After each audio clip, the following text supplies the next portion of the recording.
I was caught cheating on my perfect husband after 3 months of marriage. Dear true story, my name is Lona, and I'm not writing this email to gain sympathy or brag about something I'm ashamed of. I know a lot of women who write in, get criticized, and honestly, a younger version of me would have deserved it too. I'm not that girl anymore. I've grown, I've matured, and I'm finally able to look in the mirror and admit my mistakes. I'm not proud of what I did, but I'm hoping sharing my story might help someone else avoid the pain I've been living in every single day since. Let me take you back to 3 years ago. I was newly married to a man who, in hindsight, was the most patient, loyal, and loving person I've ever known. He was a provider, a listener, and had a quiet kind of strength that made you feel safe even when everything else was chaotic. And the irony, I cheated on him 3 months into our marriage, not a year, not 5 years, 3 months. When I tell people that now, their faces usually go blank, and I can't even blame them. Who does that? I ask myself that same question every single day. But before I tell you how it all went down, I need to make something very clear. I'm not writing this because I think I deserve another chance with him. I've accepted that chapter of my life is closed. I'm writing this because I want people, especially men who are always blamed or left in the dark, to know that yes, some women do terrible things. Some women mess up great men. And some of us regret it so much that it changes everything we thought we knew about ourselves. I met my ex-husband, Marcus, when I was 26. He was a little older than me, 31, and very put together. He had his own place, no kids, never been married. He had a good job as a mechanical engineer and had just started talking about buying a house when we met. We met at a friend's birthday dinner, and the moment he walked in, I knew there was something different about him. He didn't try to be flashy. He wasn't loud or attention-seeking. He just had this quiet confidence that made you want to lean in closer when he talked.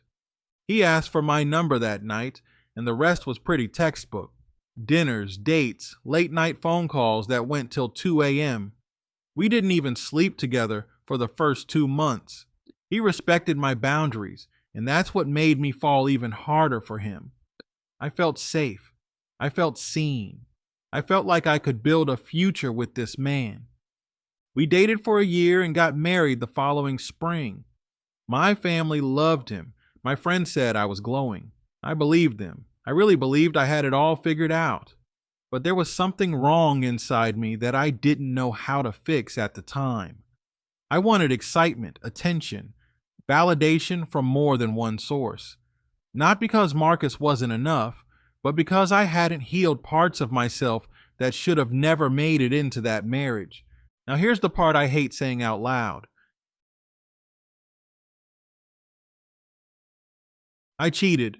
Not once, not twice. It started as flirtation with an old coworker who had always been a little too flirty during my single days. His name was Rashad. He was the complete opposite of Marcus. Loud, cocky, unpredictable. I had no business even texting him back when he sent that congrats on the wedding message out of the blue. But I did, and it spiraled fast. Within a few weeks, we were meeting up in hotel rooms.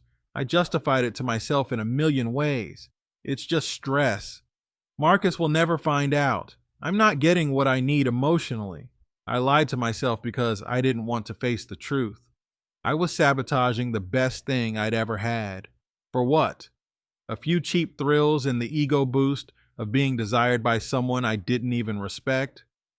The way I got caught was completely accidental.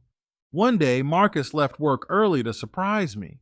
He was going to take me out to lunch. Nothing fancy, just some time together.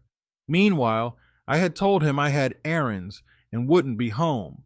I was at Rashad's apartment, and I had turned my phone on silent. I didn't even notice the missed calls. Marcus stopped by the grocery store, ran into one of my friends who asked why I wasn't with him at lunch. And that friend, without thinking, said, "I thought she said she was with you today." It unraveled fast from there. When I got home, Marcus was sitting in the dark in the living room. I remember the way he looked at me. Not angry, just empty. That still haunts me. He didn't scream. He didn't throw things. He just asked me, "Is it true?" I said yes. I broke down and cried like my soul had left my body.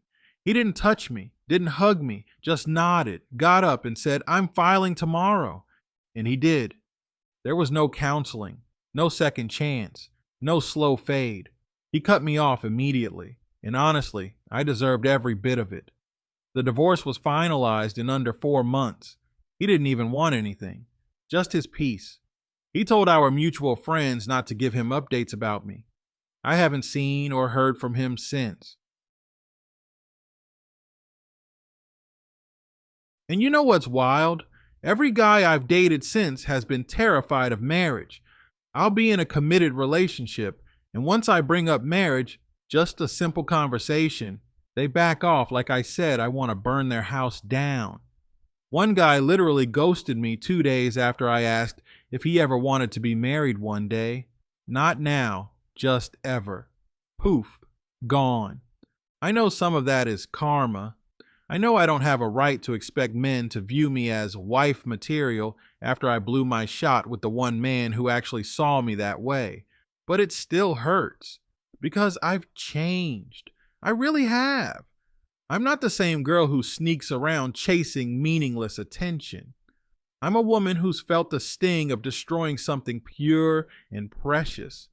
I'm someone who knows now that real love isn't exciting 24/7, but it's consistent, reliable, deep.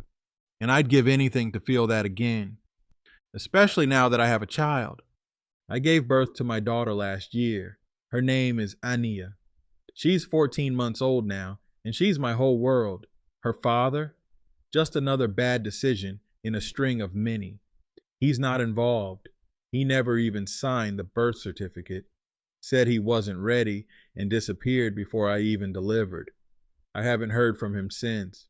So now it's just me. Me, working 2 jobs. Me, trying to make rent and pay daycare fees and still have the energy to cook and clean and read bedtime stories. Me, wondering how I became the person I used to pity. A single mom with no support, trying to hold it all together with a prayer and a smile. Sometimes I think God is punishing me, that I had my shot at the life I wanted and threw it away for lust and ego. But other times I think maybe this is my path to redemption. Maybe I'm supposed to feel the weight of my mistakes so I never repeat them again. Maybe I'm supposed to share my story so someone else can say, "No, I'm not going down that road." I don't know.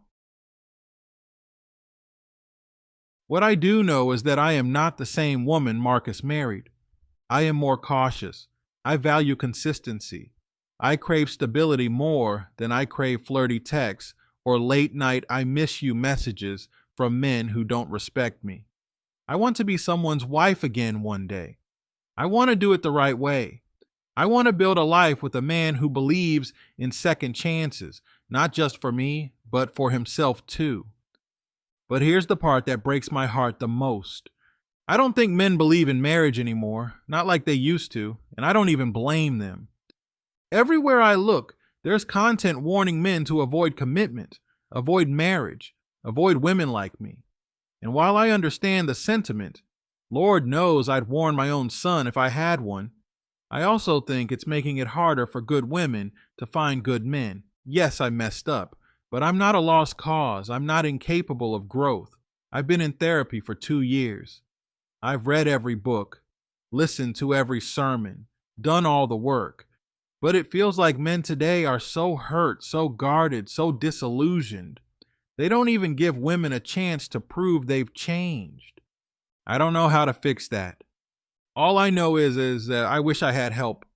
I wish someone could look past my past and see the mother I am today. See the woman who wakes up at 5 a.m. to get her baby ready for daycare. See the woman who goes to work with no sleep just so she doesn't fall behind on bills.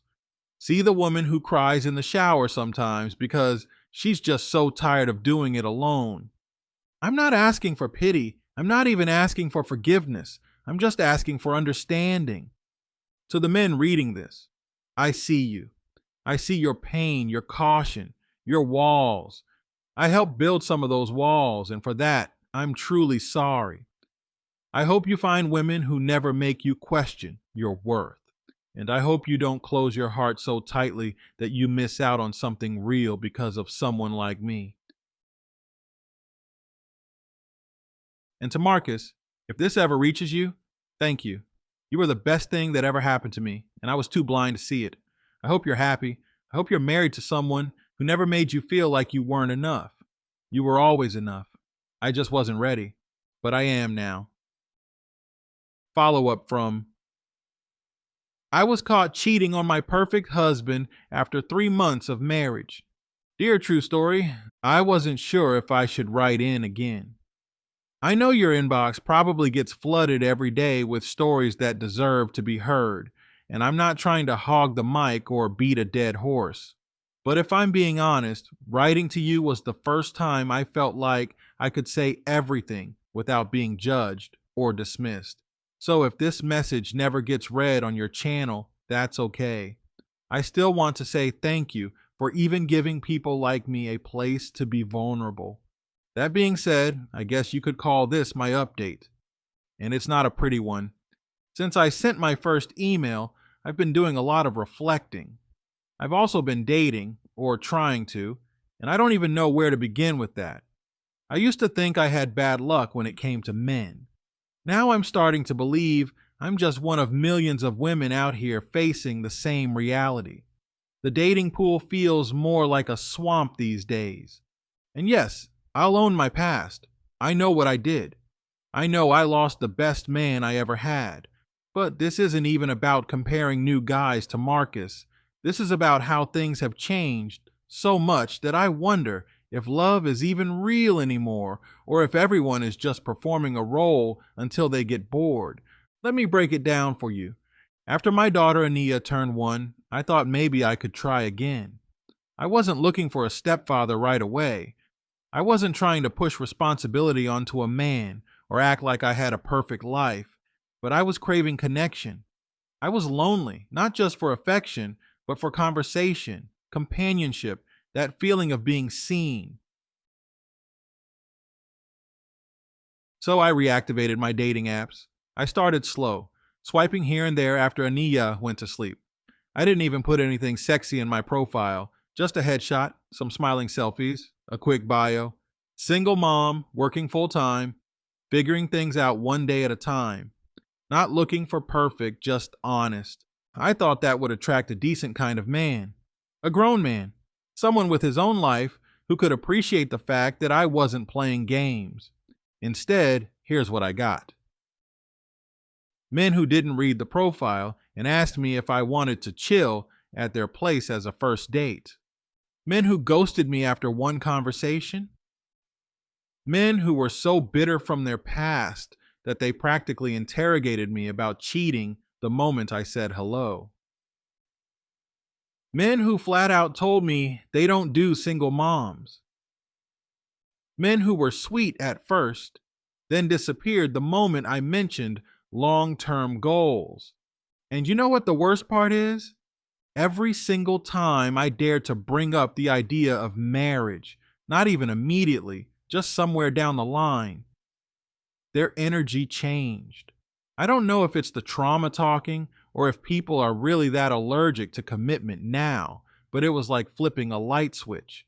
One guy I talked to for 2 months, went on 5 dates with, even met Ania by accident. He saw me out with her and came over to say hi. Told me we were building something beautiful. The minute I asked him if he ever saw himself settling down again, he said, "Why does it have to be so serious all the time?" He stopped calling after that.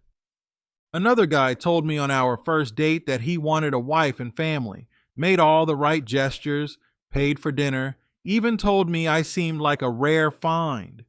We texted all day the next day, then out of nowhere, 2 days later, he unmatched me and blocked my number. No argument, no misunderstanding, just vanished. It's enough to make a woman question everything, and I do. I sit here in my apartment, sometimes late at night, and wonder if I broke something inside me when I betrayed Marcus. Like maybe love was this delicate glass I shattered, and now I'm stuck trying to piece it back together, but no one wants something that's been glued back. I know that's dramatic, but when your phone stays silent for days, when your friends talk about their relationships and you're still on talking stages, it starts to feel like maybe I'm not supposed to be loved again. I'm not saying I deserve a good man handed to me. I know I have to earn trust again. I'm just wondering where the men are who believe in second chances. Where are the men who understand that people change, that growth is possible, that someone who did something awful can still become someone valuable? Maybe they're out there and they've just gone underground. Maybe they've been hurt so badly that they'd rather stay alone than risk it again. I get that. I really do. But it's hard not to feel discouraged when the very idea of commitment seems to send men running. You know what's funny? I actually tried reaching out to Marcus last month. Don't worry, I didn't do anything crazy. I just found his old email address. I wasn't blocked there, and I wrote something short and respectful. I told him I wasn't trying to open old wounds. I just wanted to thank him again for how he treated me and to let him know I'm not the same woman anymore. He never replied, and I get it. He owes me nothing, but it still stung.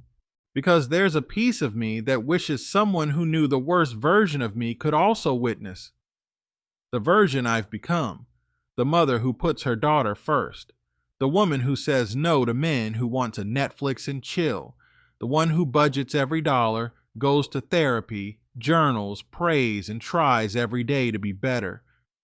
I know I sound like I'm venting, and I guess I am. I just feel so invisible. Like single moms are only desirable if we pretend we're not mothers. Like women with past are only good enough for fun, but not for forever. Like we're all living in this performance where vulnerability is weakness and expressing desire for love is seen as desperation. And yet, I still want it. I still want to be married one day. I want to build a home with someone, raise kids together, cook dinner while music plays in the background, argue about whose turn it is to fold laundry, and fall asleep in someone's arms knowing I'm safe. I want it all, but I'm terrified it doesn't exist anymore. At least not for women like me. Maybe I'm being too honest. Maybe I should just play the game better, keep things casual, pretend I don't want commitment. Maybe that would get me more male attention, but I'm too tired for games. I don't want attention. I want partnership. And if that means I'll be single for the next 10 years, so be it. At least I'll know I didn't settle for less than what I needed. I just wish it didn't feel so hopeless sometimes. You know what I've noticed too? A lot of men I've gone out with talk a big game about how women don't appreciate good men. But the moment they meet a woman who actually does, they don't know what to do with her. They're so used to being hurt, ignored, or cheated on that they can't even recognize sincerity when it's in front of them. And don't get me wrong, some women are still out here playing games, using men, lying. I know that. I used to be one of them. That's why I get the walls. That's why I understand the hesitation. But how do we move forward if no one's willing to trust again? How do we rebuild the foundation when everyone's afraid to even admit they want love? Sometimes I think about starting a podcast or a blog just to talk about this stuff. But then I remember how harsh people can be. I remember how some folks read one thing about your past and decide you're forever ruined. That's the part that's hardest to swallow because if we're being real, most people have messed up. They've lied, hurt someone, betrayed trust in some way. But for women like me, once we wear the scarlet letter of cheater, that's all we ever are in some people's eyes. I've been faithful in every relationship since Marcus. I've been honest even when it hurt. I've apologized even when it wasn't asked for. And yet none of that matters to people who see me through the lens of what I did 3 years ago. I guess what I'm asking is this. Do people really believe in redemption anymore? And if not, what's the point? Look, I know your channel is mostly filled with stories from men, and I respect that. I love hearing their side. Honestly, it's helped me understand how deep the wounds go for a lot of them. But I'm hoping maybe, just maybe, my story can be read one day. Not to defend myself, not to get sympathy, but to show that some women actually do wake up. Some of us fall on our faces, lose everything, and spend years trying to climb out of the hole. Some of us change, and we're still human, still worthy of love, even if it's hard won. I'm sorry for writing in again if this feels repetitive or self indulgent. That's not my intention. I just needed to get this out. You feel like the only space I can be real without putting on a mask. So thank you for listening, for reading, for creating this platform. If my story never gets shared, I understand. But I hope someone, somewhere, hears it one day. And I hope it reminds them that no matter how far you fall, you can still rise again. And maybe, just maybe, there's still someone out there who's willing to rise with you. With humility and hope,